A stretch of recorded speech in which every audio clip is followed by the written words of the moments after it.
A confession, I have not been sharing my own process of how I connect my home and my soul through my process of Fizome, this unique, innovative, not really a system, methodology, way, process of connecting our home and our souls, creating a magical place that embraces the mundane. And I'm sitting here like, what you got going on there, Christy? Well, I got some guinea pig food, and that's actually some hay. This is going to probably be where a TV goes. It's my living room. And I moved in here this past summer. And it's funny when I say to people like, oh, I'm not settled in. People are, you settled? I'm like, well, it takes a while. It does. Well, so for some people, not everyone. Some people are completely unpacked and settled in within a week, 2 weeks, a month of living someplace. And some people never get fully settled in, and none of it is wrong.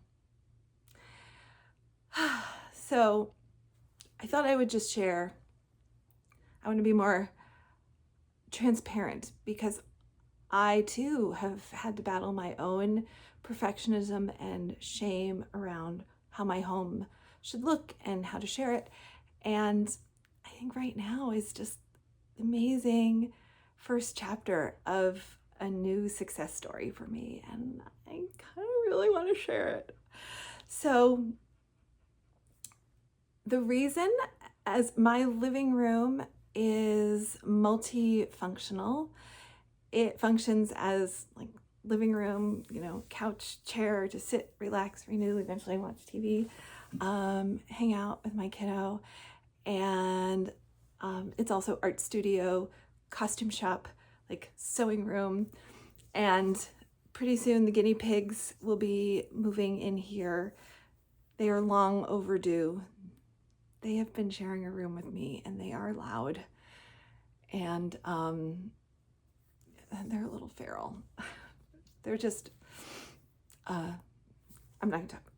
We don't have to go into all the guinea pigs, so stay tuned because I'll do some sharing of that whole process with them.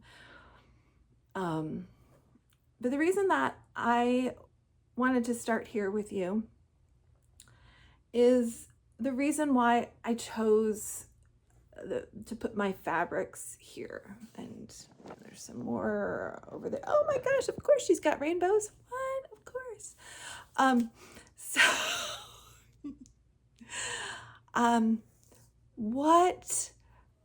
One of the parts of Fizome is really how our environment talks to us. Everything has a story that it is telling us. And in fact, some of my stuff you might have stories about some of this stuff yourself that is taking you on a journey, or maybe even, triggering some thoughts. So what happens is, as I understand it, we think often when we don't notice things after a while, but actually what happens, it's not that we don't notice it. Our conscious mind doesn't notice it. Our subconscious mind notices it. And because we can only hold, I think they say 7 to 9 conscious thoughts in our brain at a time. So what goes from being conscious becomes subconscious. And then it's repeated over and over and over again. And then that forms what are called the neural pathways in our brains. And those are like the superhighways of our thoughts that happen over and over, which empower the beliefs and the values and then create the actions that we take in our life. So what we think creates our life. And our homes that we spend the most time in, but we have the most control usually over, has a huge impact on our lives. So this is, I call my process Fizome. This is a little fizz point. The eye points of what you see when you're sitting down. So this is the thing across. The first thing you see when you enter a room, what's that say? Do you see? That is like setting your intention. It's setting your energy. It's readjusting, because it's not just our thoughts. The thoughts then create these triggers through our whole body and creates the feelings, the emotions that are going through our body, and how our nervous system is regulated. So our environments have such a huge impact on our lives. So here we go, sitting across on the couch here. Now some of these I'm going to be making curtains for. Yes, and you can see I have plants, and this is kind of a lamp that's in process, and this has some costumey kind of things, hats and wigs and whatnot in it. But what we see when we sit down, and I was really conscious of this, most of our art supplies, and I checked with my kiddo, are across the room, where we each have a table, one for sewing machines and one for kiddos' other art projects. So, and there's another shelving thing between them. So that will hold more sewing supplies that I need at hand, and trying to figure out where to put the fabric for right now. Look, I don't love these. They're very basic. I got them when my kiddo was little and in a different lifetime. And but it's what I have. Like, you know, there's part of me that I like to work with what I have. I like to upcycle. I don't like to create more consumer waste, capitalism. So this is the thing that I have to work with. Like half of the world has these to work with. But it's the thing is what are we going to see when we sit across from the couch and look at it? Well, my kid loves to create cosplay, and I have a background in costume design. I still do some smaller costume projects locally, and I teach a couple of costume design classes at a performing arts high school locally. So it's still a part of my life, and I love it. I love that part of my life of getting to create make-believe worlds for make-believe people. It feeds into what Fizome is so much. So having a fabrics here is something that I'm very conscious of, like, what are we looking at? And this is something that my kids, well, do we have this? Can we do? Like, yeah, we have that. We can do that. We can make that. So here are things that we can sit and look at below.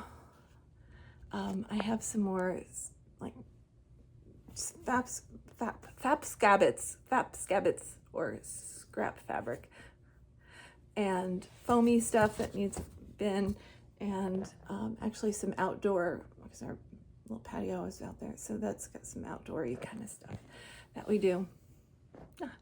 So yeah, this is me taking a bit to just, yeah, I'm just want to share more of my own process, because when we sit down, this is something that my kid and I, even though I don't want to talk about it, don't be obvious, do not say, oh, cosplay, costume design, say, no, it's very different, and we are very different. Please don't say that. But I also love to have it what's available, so that we can both think in terms of what it is that we want to create and what's available. And that's all what it comes down to. So in short, if you made it this long, living room, couch across, sitting down, what will I see the most? Even as I watch TV, I glancing down at fabrics of possibilities.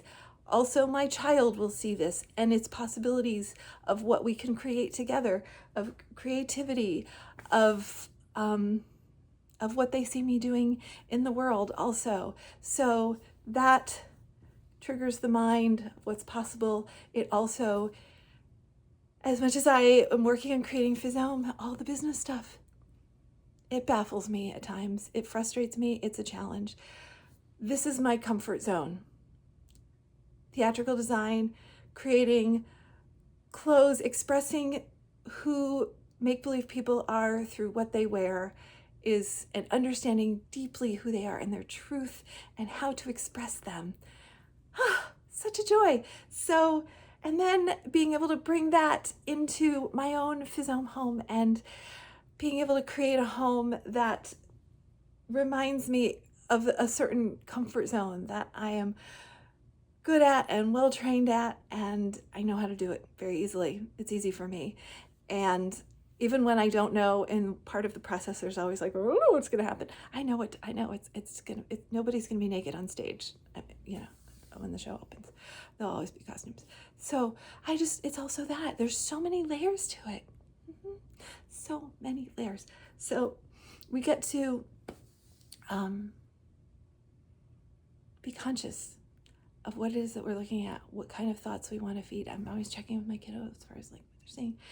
And that's what it is. It's like those eye points, these main eye points that kind of help guide us through our home and our life, that give us the power to have some control and to create the spaces that inspire and empower you. So that's what I want to share. Please come back. I'd like to share more.